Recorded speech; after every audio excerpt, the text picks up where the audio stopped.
जो आपके हाथ से जो समय निकल गया, जो आज है, फिर कल नहीं रहेगा।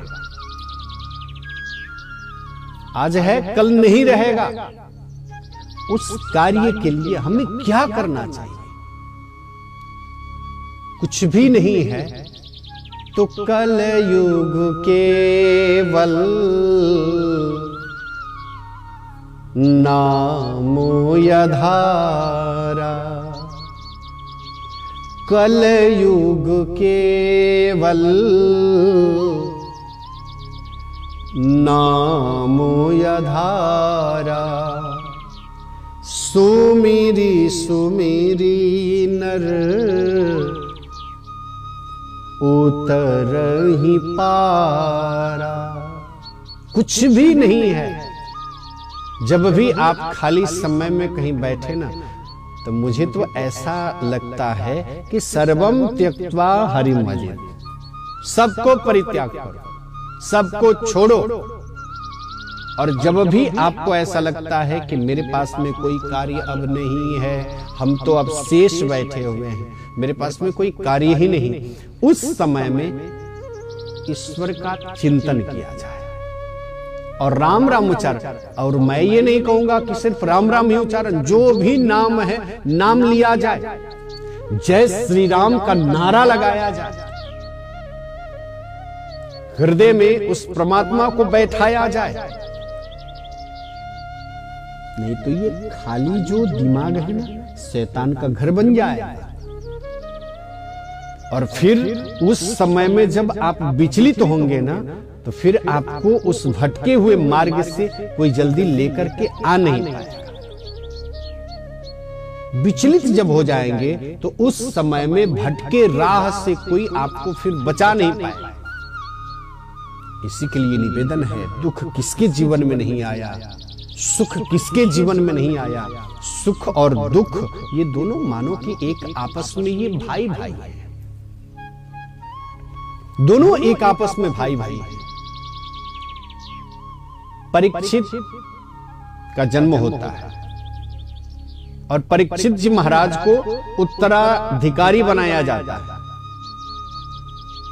कि आप उत्तराधिकारी बने। धीरे धीरे बड़े हुए, उनको उत्तराधिकारी बनाया गया। ढेर सारी शिक्षाएं दी गई, निवेदन किया गया कि राजा का क्या कर्तव्य है, प्रजा को कैसे पालन करना चाहिए। यहां तक कहीं पे पाप हो रहा हो और कहीं पे कोई अत्याचार कर रहा हो, और वो व्यक्ति यदि आपके आके शरण में यदि आपके शरणागति हो जाता है ना, तो 1000 अपराध किया हो उसको क्षमा कर देना चाहिए, चाहे करोड़ों पापी क्यों ना हो। लेकिन यदि शरणागति ले लेता है ना, आपके शरण में आकर के शरणागति ले लेता है, उसको क्षमा जरूर करना चाहिए, उसको क्षमा किया जाए। सब के सब परीक्षित जी महाराज के मन मस्तिष्क में भरते जा रहे हैं, मन मस्तिष्क में भरते जा रहे हैं। परीक्षित जी महाराज के मन में ऐसा विचार आया, हौसला आया कि जिस संस्कार में मैं पला, उस संस्कार को लेते हुए हमें प्रजा का किस प्रकार से सेवा करना चाहिए, किस प्रकार से प्रजा का पालन करना चाहिए। ये राजा का ये परम कर्तव्य होता है कि प्रजा का अच्छे से पालन किया जाए, प्रजा का खूब अच्छे से जो है व्यवस्थित ढंग से प्रजा का पोषण किया जाए। आजकल तो प्रजा का पोषण नहीं, मुझे तो ऐसा लगता है प्रजा का शोषण हो रहा है। जैसे तैसे प्रजा जा रहे हैं, जिस ढंग से जा रहे हैं, कोई मतलब विचार करिए। प्रजा का पोषण होना चाहिए, न कि प्रजा का शोषण।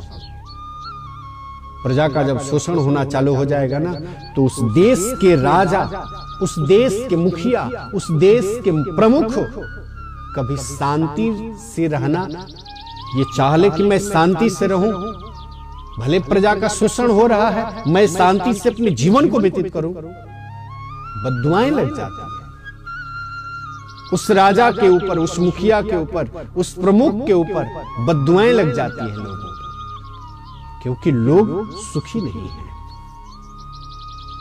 और परीक्षित जी महाराज धीरे धीरे बड़े होकर के जब राजा बने ना, तो मन में ऐसा विचार आया कि हम लोगों को दुखी होते नहीं देखेंगे, लोग सब के सब सुखी रहे, ऐसा विधि व्यवस्था बनाया जाए। इस प्रकार से विधि व्यवस्था बनाया जाए। द्रौपदी के जीवन में तो ढेर सारे कष्ट आए, ढेर सारी परेशानी, ढेर सारी परीक्षा, यहां तक कि द्रौपदी के बच्चे को मार दिया गया। लेकिन फिर भी हत्यारे को जब पेश किया गया ना, तो हत्यारे को द्रौपदी कहती है कि छोड़ दिया जाए, गुरुपुत्र है, गुरु के समान है। बड़ा कष्ट आया, बड़ी परेशानी, एक एक परीक्षा आई महाराज। कार्यक्रम सत्संग प्रभात ए न्यूज टेलीविजन के माध्यम से आप ए न्यूज को देख रहे हैं। इस छवि को आप सबों के समक्ष पहुंचाने में हमें सहायता कर रहे हैं त्रिलोकी पटेल जी, और बड़े आनंद के साथ ए न्यूज टेलीविजन के माध्यम से आप इस कार्यक्रम को देख रहे हैं, श्रवण कर रहे हैं। कैसा लगा प्रत्युत्तर जरूर दीजिए 9851177762 पे। इसी शुभ संदेशों के साथ आने वाले सत्र में पुनः मैं जितेंद्र पाराशर आप सबों के समक्ष जरूर उपस्थित होंगे। आपका दिन मंगलमय हो, परमात्मा की असीम अनुकंपा आप लोगों के ऊपर बनी रहे। तब तक के लिए जय श्री राधे, जय श्री कृष्ण।